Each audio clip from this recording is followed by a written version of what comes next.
And now I want to demonstrate you the priority function.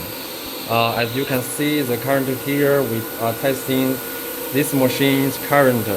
It's 108 amps, and the current this machine is, we assume that it's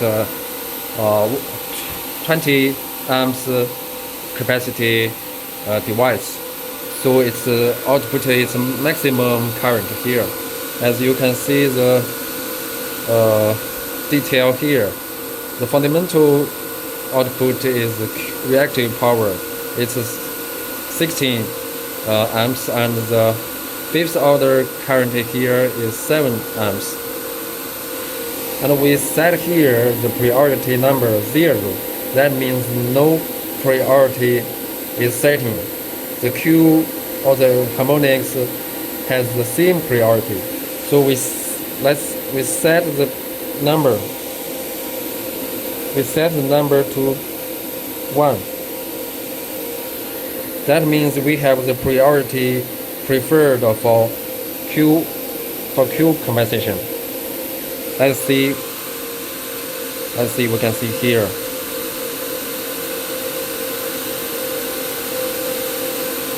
The output current is still about 18 current, and the output is only reactive power.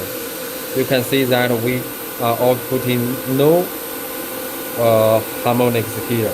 We almost all the reactive power.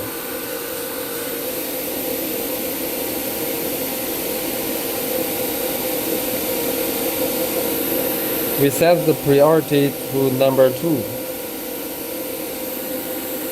That means we have the harmonics has higher priority.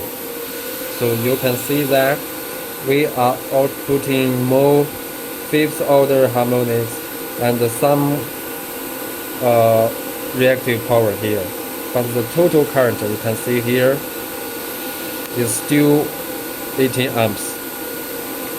That's how we develop this. You can see the difference. We output all the harmonics because these are all the harmonics. All the harmonics is 13 amps. If we add the fifth order harmonics,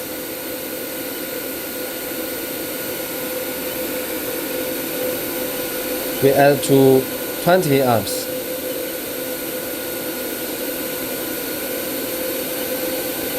We add a little, so you can see that the fifth order outputting more and the reactive power less. If we add more,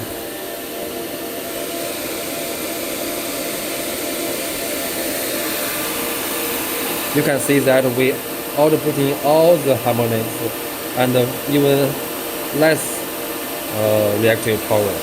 But the total current here is below 20 amps. If we set the parameter back to 1,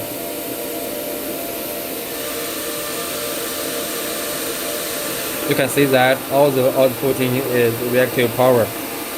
If we set the priority back to equal priority 0, you can see that it's outputting some reactive power and some fifth order harmonics. That's how the priority function works.